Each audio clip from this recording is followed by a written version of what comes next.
करायचं स्मरण. जय जय रघुवीर समर्थ. श्री समर्थ कृपेने एक सुंदर असा बोध, एक सुंदर असं श्रवण आपल्याला प्राप्त झालेलं आहे. या श्रवणाच्या माध्यमातून उत्तमाचं सामर्थ्यसुद्धा श्री समर्थांनी प्राप्त करून दिलेलं आहे. बघा, प्रत्यक्षपणे भाग कसा दिलेला आहे, नक्कीच श्रवण करूया.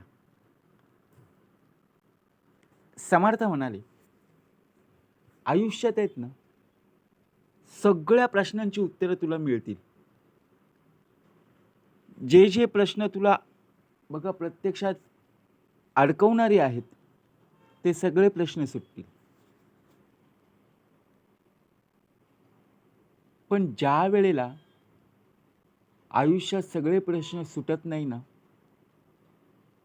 त्यावेळेला आपण काय करत असतो बघा, आपलं मन पूर्णतः चंचल असतं. आपण परक्यांना बघा प्रत्यक्षपणे जवळ करतो आणि आपल्याच घरातल्या नातेवाईकांना बघा आपण दूर करत असतो. कारण जगाने बघा प्रत्यक्षात आपल्याला चांगलं म्हणावं यासाठी आपण परक्यांना मदत करतो, दान करतो आणि शेवटी रक्तातल्या नात्यांमध्ये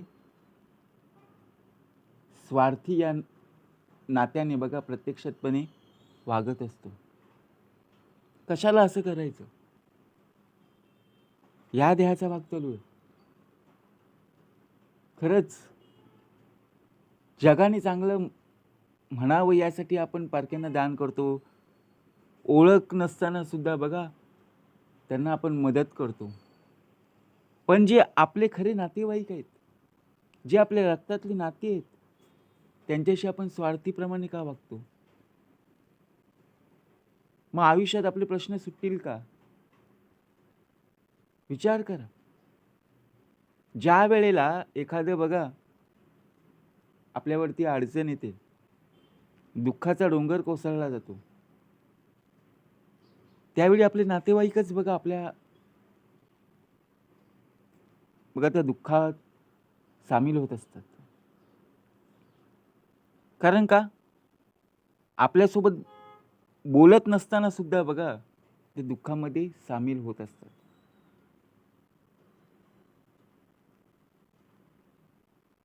म्हणून लक्षात ठेवा, आयुष्य शांत राहा. सगळ्या प्रश्नांची तुला उत्तरे मिळतील. पण त्याचबरोबर एक लक्षात ठेव, उपकाराची परतफेड करता येत नाही. जाणीव ठेवणं ही, ज्याप्रमाणे जाणीव ठेवणं ही एक कला आहे की बाबा खरंच आपल्या मदतीला कोण धावून आलं.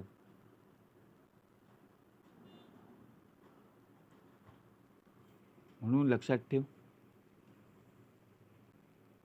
आपल्याला फक्त माहीत असणं गरजेचं आहे. हीच परतफेड ठरू शकते. कारण सर्वांसोबत प्रामाणिक राहणं, प्रामाणिक असणं आणि स्वतःच्या विचारांसोबत प्रामाणिक असणं फार महत्त्वाचं आहे.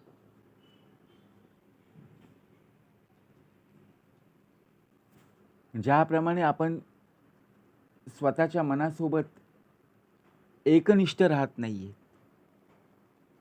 परंतु दुसऱ्यांचं मन बघा पाहायला जात असतो, दुसऱ्यांच्या मनात काय चाललंय.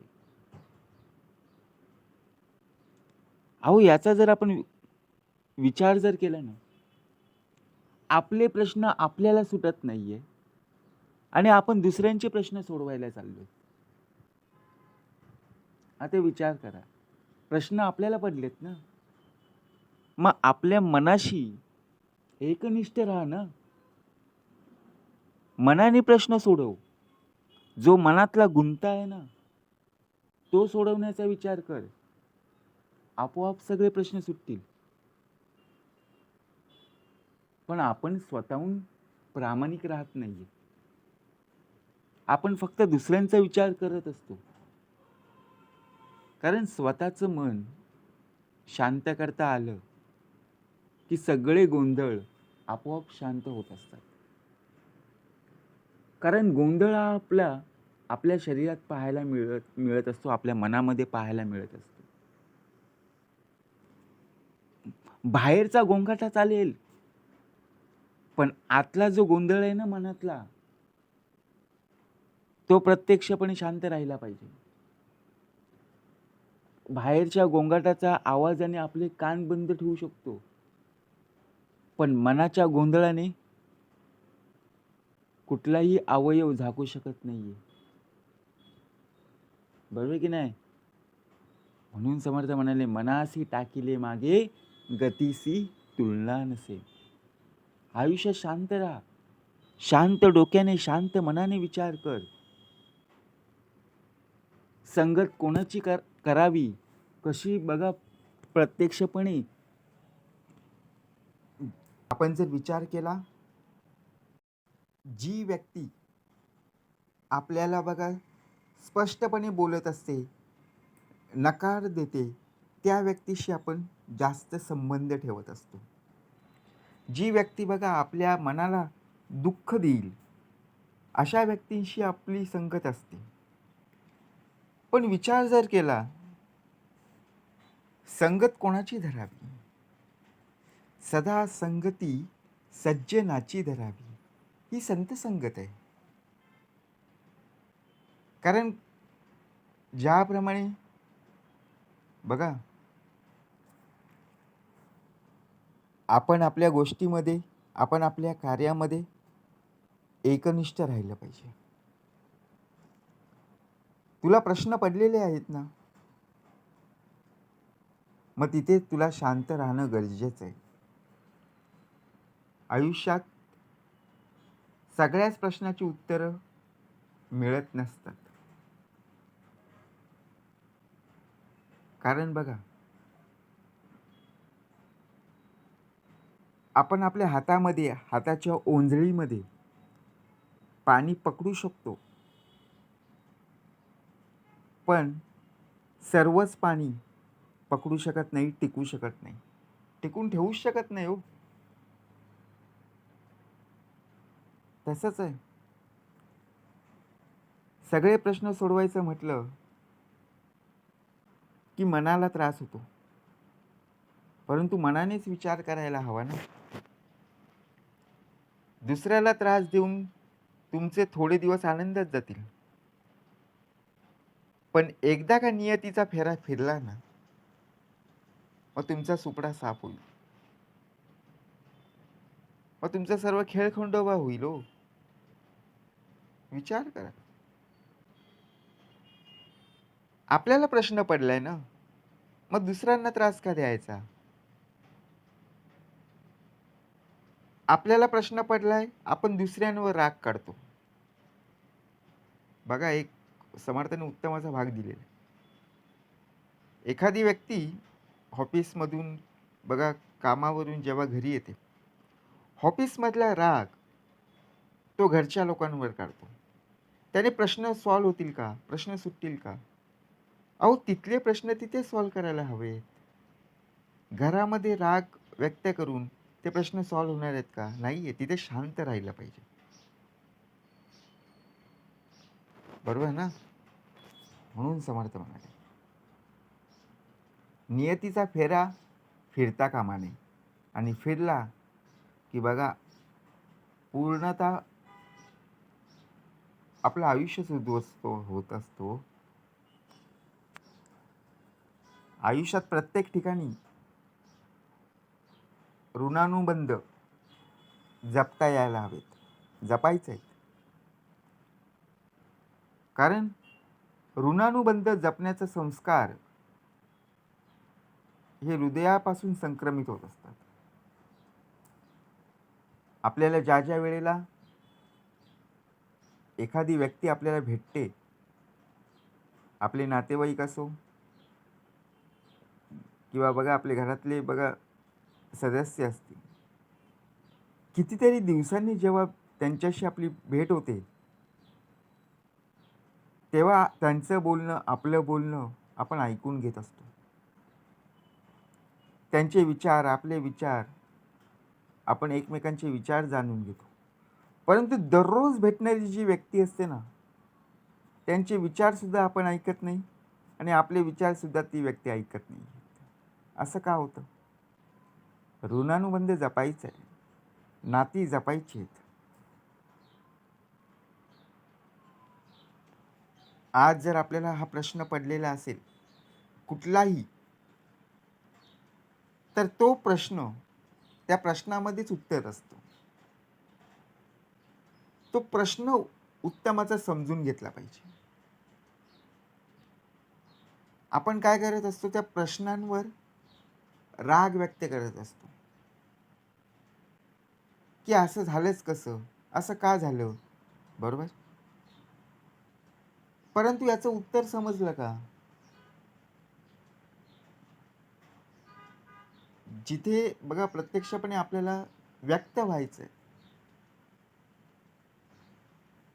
कोणी आपल्याला बघा प्रत्यक्ष बोलत असेल,